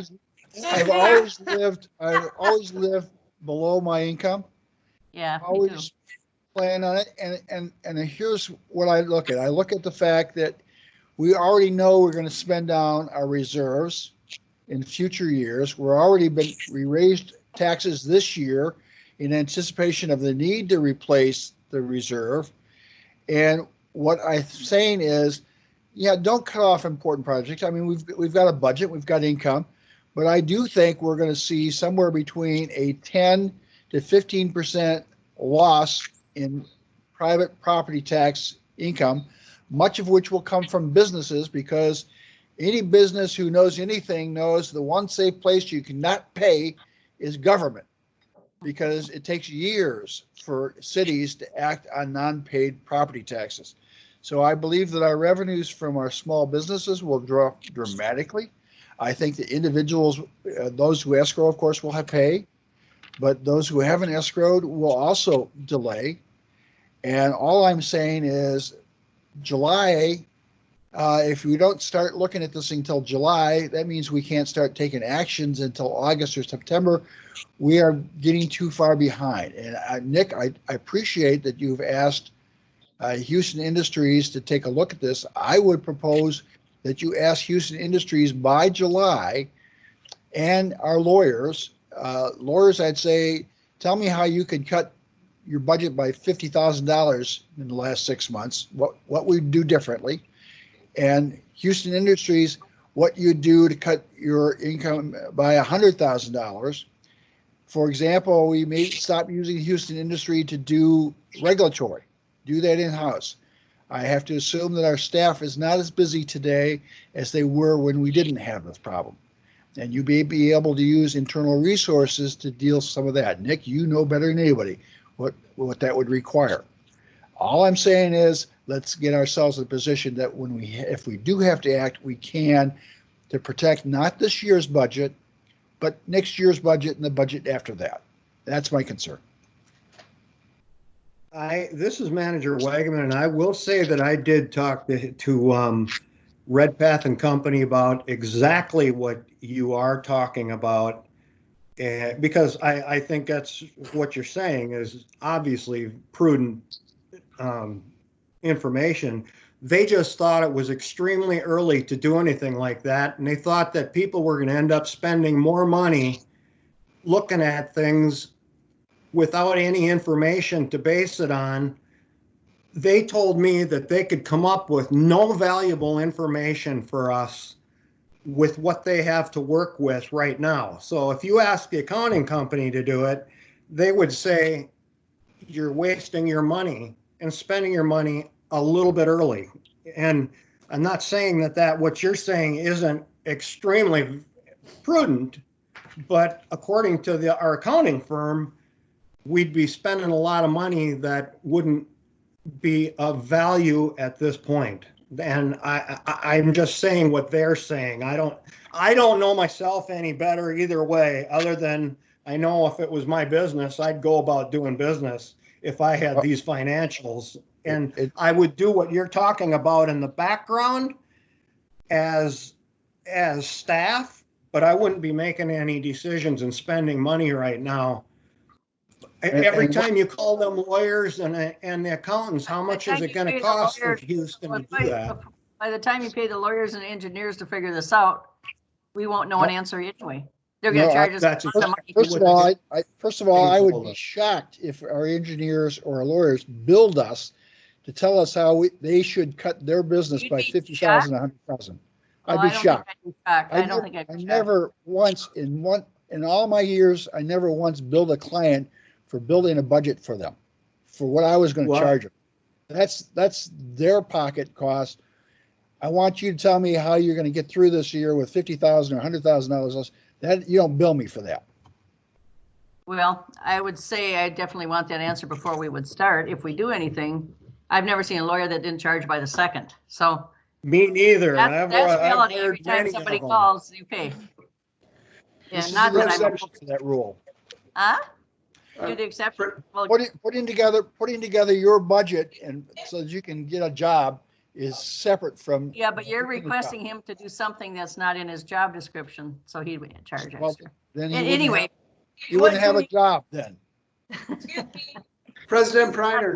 Hang on, Teresa. Go ahead. Oh, and thank you, Steve, for the comments, but it's not Teresa, it's staff.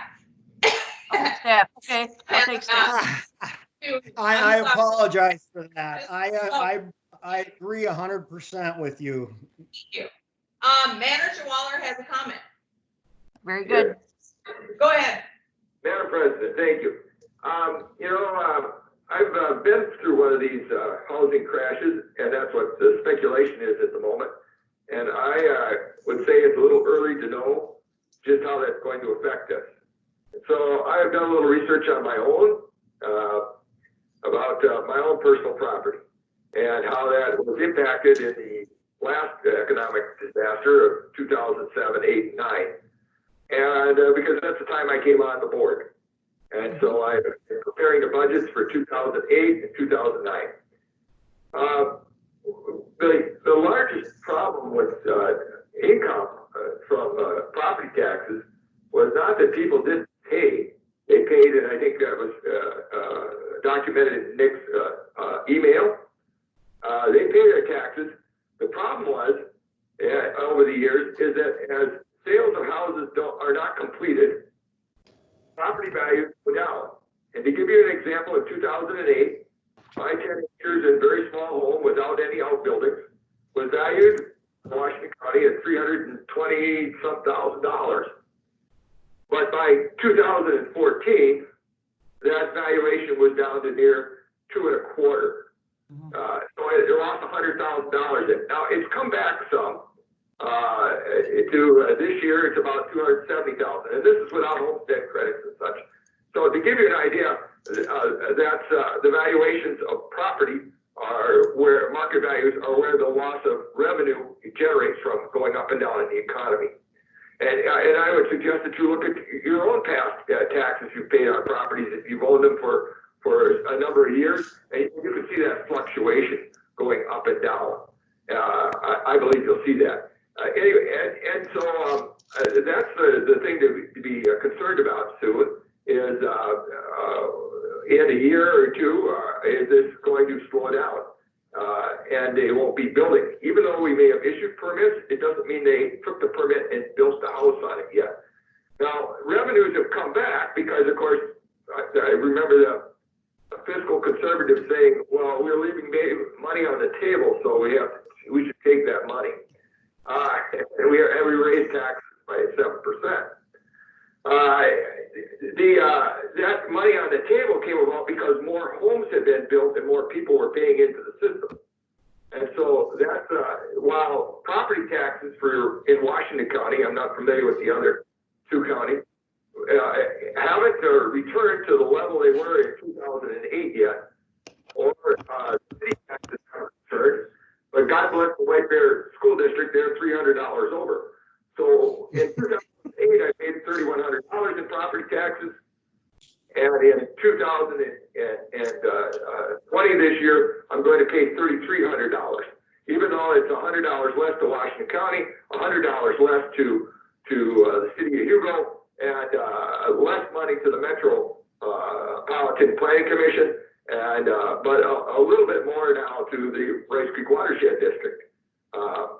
Well above that average $35 that everyone's talking about. So I would put, those are my comments about it. I think a situation that should be monitored, and but I don't see it and talked about, looked at. But what I see is developing, if this develops into a serious economic crisis, there's some question of whether that's going to happen. Depends how much money they can shove out the door out of Congress. Then we could see market values decrease in the homes, and which are the primary tax revenue sources. And when those market values decrease, so does our revenue that we're presented with. And I think it's too soon to tell if that's going to happen at this time. So that's my comment. Thank you very much for listening to me. Thank you, John. Manager Preiner, this is Beth. May I say something just quick? Sure, go ahead, Beth. Okay.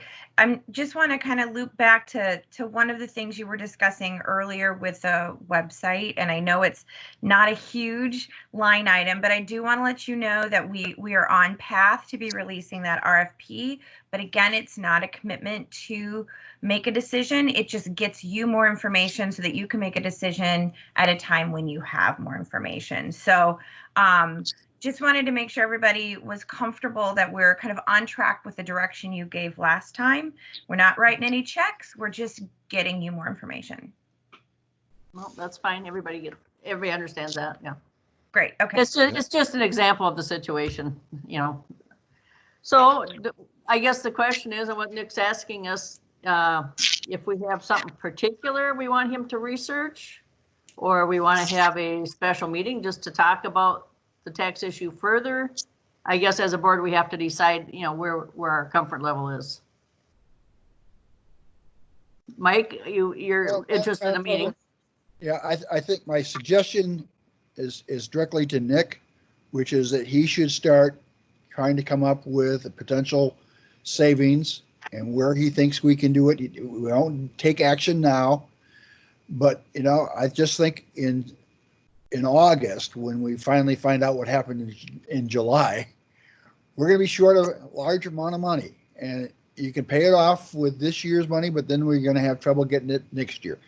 And if there's ways we can blend this, so this pain of this occurs this year, next year, and next year, that's better than moving it all on to the future. That's all I'm saying. Well, I guess, and to your point, Mike, I agree with you that we need to be thinking about it. I'm a little concerned about putting a lot of Nick's time into it. I mean, he could do this for the next 3 months and whatever we think we know isn't going to happen. So I guess that's why I'm concerned if maybe we should wait a little while, let Nick kind of think about it. But, you know, if he starts calling the lawyers and everybody, it's going to be expensive and it's going to be very time consuming. So if we want to direct him to start thinking about one particular part of the budget or something, you know, maybe we can start with that. That's my. Madam President, this is Manager Wagaman. One thing that Redpath did say, that is precisely why they recommend we had the 40% fund.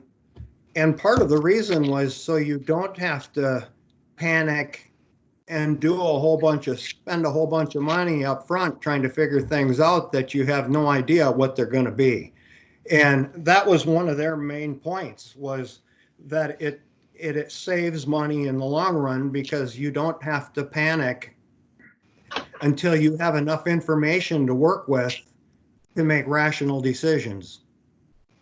Marcy, your thoughts? That was Marcy? Okay. Marcy. Now I'm here. Yeah. Okay. Can you hear me now?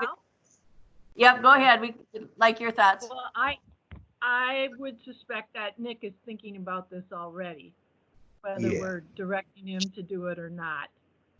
And yes, I mean, there's some pre-thinking, pre-work to be done. I agree with Manager Bradley, though, that we certainly want to, I mean, more than likely something's going to have reduced income, and we want to spread the ups and downs out over a couple of years here, so we don't dig into the reserve and then have to build that up again. So I'm following along with the discussion, and we're all going to be attentive to what happens. We know that, I mean, what's occurred in the last 5 weeks, we never would have anticipated. Okay, and Nick, you want to tell us what you're thinking, please? Yes, President Preiner, Board of Managers, good spirited discussion. I can appreciate that. I think I have a couple of key points that I will venture into carefully, not overcommit my time to, but certainly as we started in attentiveness to the issue. I'll look at ideas for potential savings with staff as well as your consultants. Not a deep dive, but just a good starting point.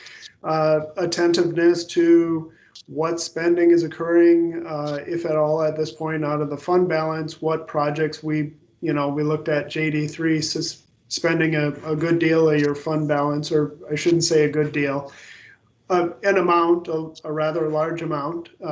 So to recognize that and be thinking, forecasting forward, to look at a potential, I'll call it an equilibrium across multiple years instead of sharp climbs and drops, of the levy and our budgetable funds. And so that you are prepared and poised to take an action when it's necessary under clear information. I think that's the best I can do from the discussion. Maybe I worded that wrong. I'd say I believe that's what you're looking for from your administrator. I would like to respond, and it's not intended to be certainly pointed at all, but more informational to Bradley's points about the permitting. What is odd under the regulatory program is that our permits are actually a little bit higher at this time. I will note that our cost is a little bit lower in the first quarter, but the permit numbers are at or above our pace from the previous year. And obviously, as the month progresses here, we may see a change in that. To the nature of the work itself, a lot of this stormwater material and floodplain material has to do with modeling. The district in-house itself does not have this software modeling. That's a good component of our engineers' assembly with us, but certainly we can cut back what we can, to contain it in-house and look for key details from our engineer. With that, again, the 3 points: areas of potential savings, effects on the fund balance and blending over the long term, and poised for action, I guess, would be my points. And as this develops, I think we just, much like the manager's updates, maybe we can revisit this again as we move along. Manager Walter. Go ahead, John. Yeah, I'd like to add a fourth one to that, Nick. We haven't seen any money come out of the federal government yet for local governments in the states. They're still arguing about that in Washington, D.C. So there's a possibility. I know in the past when we did this, Madam President, hoping we were going to get some money on, quote, shovel-ready projects, they weren't there. But we should be conscious of the possibility that the federal government would hand out money to the states for local government and areas that are, in our case, this is a public health area. So they're interested in police and fire and emergency vehicles and hospitals and in this case, public health, because this COVID-19 is in the air and it can be washed by the rain into the stormwater conveyance system. So managing our system to make sure those viruses go down to the Gulf of Mexico, I would hope there'd be a way to qualify if there is such money, but I'm asking if he attended to that, in case we could get some kind of grant money from the federal government to cover our costs. Thank you. Okay. Well, I guess. President Preiner? Go ahead, Nick. Go ahead. Yeah, just in response, yes.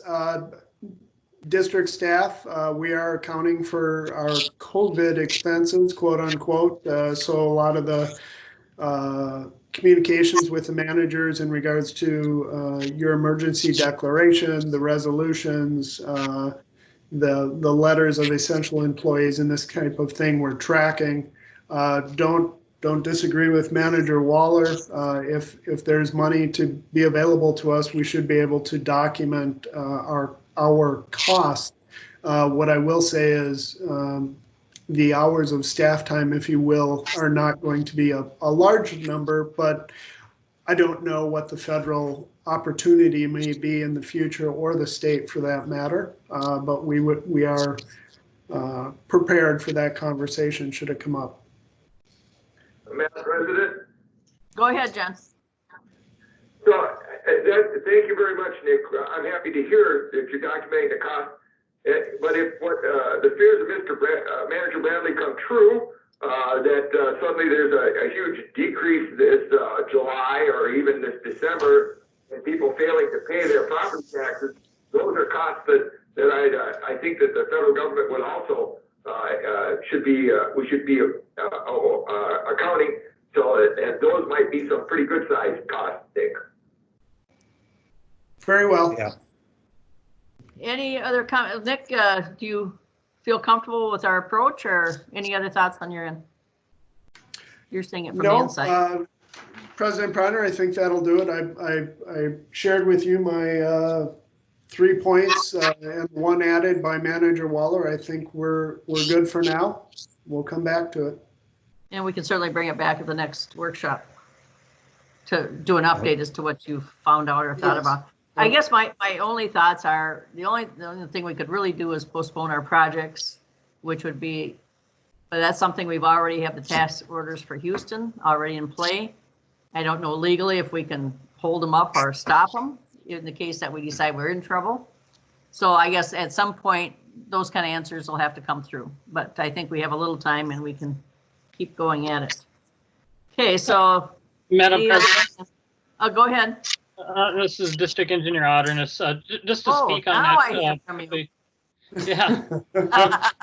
Certainly, with regard to any of our task orders, you know, when you tell us that you'd like us to stop or hold what we're doing, we'll stop and hold what we were doing. You know, that's how we do business with you. We won't continue doing work if you don't want us to continue doing it on a particular project. And then certainly with regard to a project, there are options to stop or delay a project, but anytime that you stop or delay a project, there's going to be additional associated costs. Like for instance, on JD3, if you were to decide to stop or delay that right now, you would be incurring cost that would be included under their mobilization item that the contractors already incurred with regard to bonding, and those kind of costs would be lost. And certainly if you restarted the project, there could be other costs associated with that. So those are things that on an individual project by project or program by program basis, there'll need to be considerations as to what the potential costs are for delaying work. They might actually, you know, be more than what your cost savings might be in some cases, you know. And one example of that might be even, for instance, that website, the district website. There are savings that the district is going to incur by having an updated website, and the fact that the information will be more accessible and there'll be fewer questions to district staff, to Houston Engineering, if that information is readily available and they don't have to come ask us those kind of questions, you know.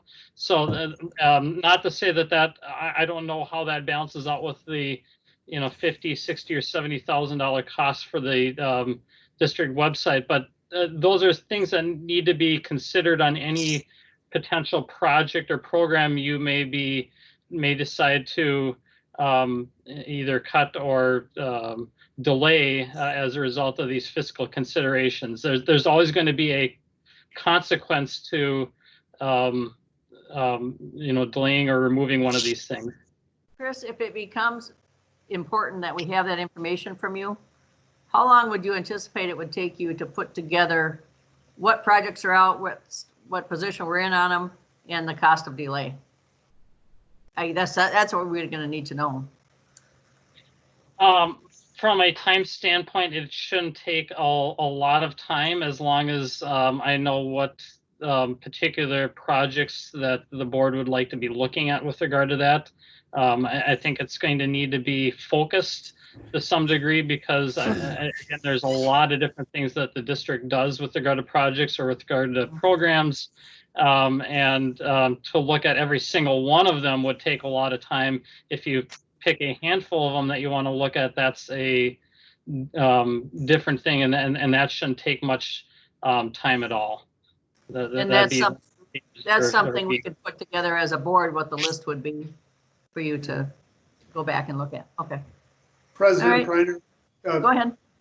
One final in response to Mr. Otterness's comment. This is Nick. Perhaps that list is best those projects yet to have started, so that we do not incur any additional cost to the public on something that's already underway. Or certainly on larger projects, maybe there is a a key point at which you could put a project on hold without increasing the cost to the public. So just a thought. All right, well, we can all certainly think about this and we'll keep bringing it up and fine tuning it once we know more information. So, okay, I think we can move on. Any other questions or comments? Anything else on staff reports? Chris, anything new? Nothing new on my end. Okay. All right, then we're to the May. President Preiner? Go ahead.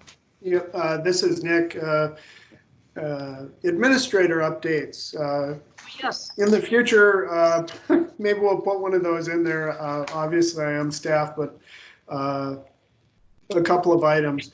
I wanted you to be aware that the district does have a cost share grant from 2016 with the city of Mounds View. We have not yet released the funds as we are waiting for an easement, and it is taking a bit of time to get that. We do have open communication with the city staff. The landowner involved here is intending some platting and development of his property and is cautious or maybe unfamiliar with navigating this. And so we haven't seen the easement yet as they move forward with their project. Just want to be abundantly clear that, you know, I don't want to come a year from now and say, hey, this issue from 2016 is a problem and what should we do about it? So cost share grant, we haven't released the money. We're waiting on an easement and communication is open with the city. You should know that next item here, that it's that time of the year that we do have to do maintenance on the wetland banks the district is responsible for. Those are Browns Preserve and then the Walls Wetland Bank. Both of those are in need of maintenance. That is an obligation of the district under the Wetland Conservation Act and the Corps of Engineers MBI agreements for the projects. So we do have some contracts to get the people out there to try and burn those. I'll note next item here, my review at the time you hired me had a 6-month review. We're at that rough time period here. It's something that the managers should be thinking about. I believe you had this was done at a board meeting, so I would suggest to you May 13th is your next meeting where that could occur. And I don't know if you need anything further from me or if you had a form or anything, or I believe you just had general discussion and then a communication to the administrator about that. Well, let's talk about that. Any of the board members have any suggestions on that, since it'll be the first review? Anybody want a different process or? Yeah, Madam President, is Bradley. As my recollection, Nick, is that we already set the salary for the going forward after 6 months, so that's not an issue. It would be more a matter of us wanting to communicate laudatory or non-laudatory comments to you, and I believe we're able to do those. I don't know if we can do those in private if we aren't doing salary. I think we can. I think it can be a private meeting. Something to look at. Yes, President Preiner, Manager Bradley, you are correct. The terms of my employment did include a 6-month change in salary. In the past review that you had with the administrator was a closed session, and then you came out and made some statements. Is Lewis still on? Lewis? President Preiner, yes, I'm on. Can you give us the answer on that? Can we do it closed? Yes, you can. We and can. Then you're obligated to, at the next meeting when you open, provide a summary. Okay. So if it's good with the board, we'll go with that process. That's very. I can't hear. Well, Lewis, while I have you on, let's talk about the process of trying to figure out our budget. what do you see as a way for the attorney end of it to review this and give us answers in a timely point when we need it? Sure, Madam President, I think we can, at our own nickel, spend a time, I think within an hour, we can kind of assess kind of the last 6 months and look ahead and make some judgments and visit with Nick about potential adjustments if and when they're needed. Okay. So happy to do that. So we could get that done pretty quickly once we say we have to Sure. pull the trigger here. Okay. All right. Appreciate that. Thank you. Okay, so we're going to set up a, go ahead. Sorry to interrupt, President Priner, Board of Managers. I do have 2 more items, but I certainly defer to you, President Priner, if you had something to put on that last item. No, go ahead. Okay, thank you. Board of Managers, you did see an email on permit 19103 compliance letter that we sent out. I'll just share with you that the individual did respond to us, and they are working with staff to get that situation corrected. Although it always perhaps somewhat astonishes me as to a contractor's concern of how they're responsible for these items. So that is a struggle, if you will, for staff, you know, and they're like, well, that's not really my role in this. I'll leave it at that. Shouldn't be a problem for us to get that moving along. And then one informational item, if you will, for me, President Priner, I did ask you about the MOD legislative update email that you received, that this last one provided an email. And I've, in the past, forwarded those to you as managers. If any of you are getting that, there's obviously no need for me to forward it. Is anyone not on the list who would like to be? And we'll get that taken care of. Everybody? So just, I assume John's not, so you'd have to be mailed it. well, it's a video update, so I'd be unable to provide it, really. It's just going to be an email with a link, if you will.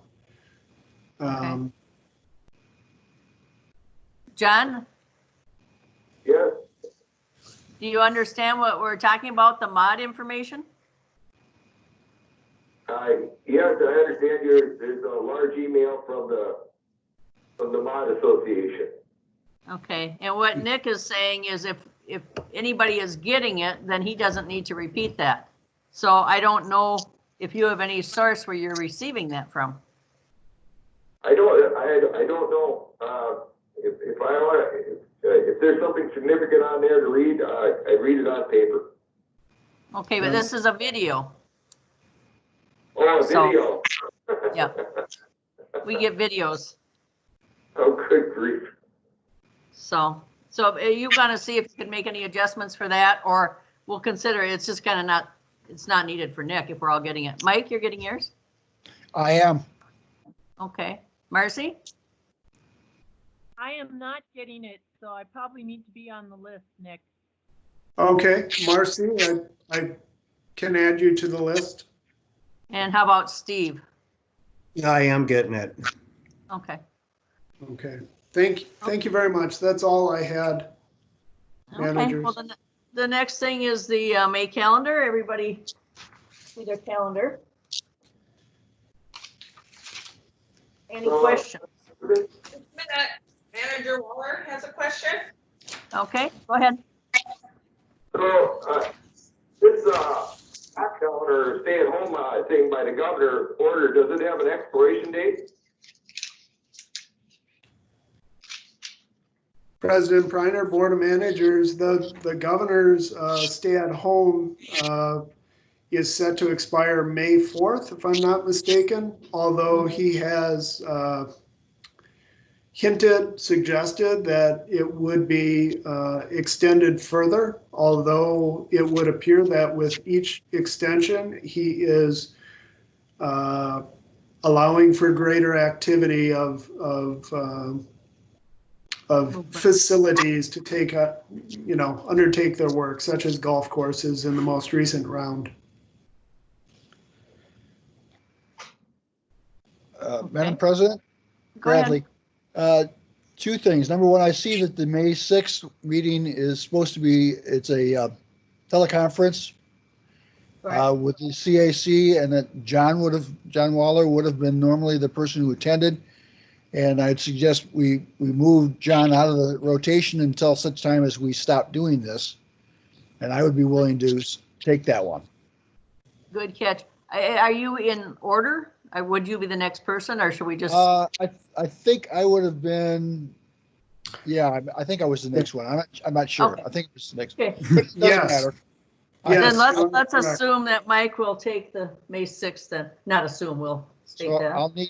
I'll need staff to send me the link for that meeting. Okay. President Preiner, Manager Bradley, yes, we will get you with the materials now that you are the liaison for the May meeting. Thank you. The second point is just, obvious, it's going to be an obvious one, is even if they lift the stay at home, I think they're going to maintain the social distancing portion of it. And I can't imagine how we could do that in our usual meeting room. So I think we're going to need to continue this. Yeah, I agree with you. Well, we'll continue it, until there's something that changes in the distance. We can't, 6 feet isn't going to work. Yep. Okay. Anybody else? Any thoughts? Anybody? Manager updates? Manager Wakeman? Any updates? Nothing. Marcy Winans? I have none, thank you. Mr. Bradley, any further updates? Thank you for the discussion today. You're welcome. I think it's a good discussion. Manager Waller. Yep. Manager Waller wants to speak. Certainly. John? Go ahead, John. Madam President, I don't have any updates, but I would suggest that if the governor loosens up these rules and we have that 6-foot socially distancing situation, that one of our local city halls have large rooms, that we could move our meeting place to those. Wouldn't be too far out of the way instead of going to the office. And we could have the 6-foot social distancing and in-person meetings. That might be possible at Shorewood. We might build a community center. Well, we can look at that. As soon as we hear it, we'll figure out which direction we can go. Right, Any other? Plenty of rooms at these city halls, Madam President. Big rooms. Okay, well, we just have to see how it can be recorded and all that. We can figure it out, and as soon as we can, we definitely want to be into a regular position. Anybody else? I have nothing, so I'll entertain a motion to adjourn. I apologize for my technical abilities. Motion? Manager Waller moved. Okay. Second. Bradley seconds. Motion made and seconded. Any further discussion? All in favor? It'll be Waller? Yeah. Winant? Yeah. Bradley? Yes. Wageman? Yes. And Preiner, yes. Motion. We're adjourned. Thank you, everybody. Thank you. Stay safe. Yep, you guys too. Thank you. Bye now. Bye.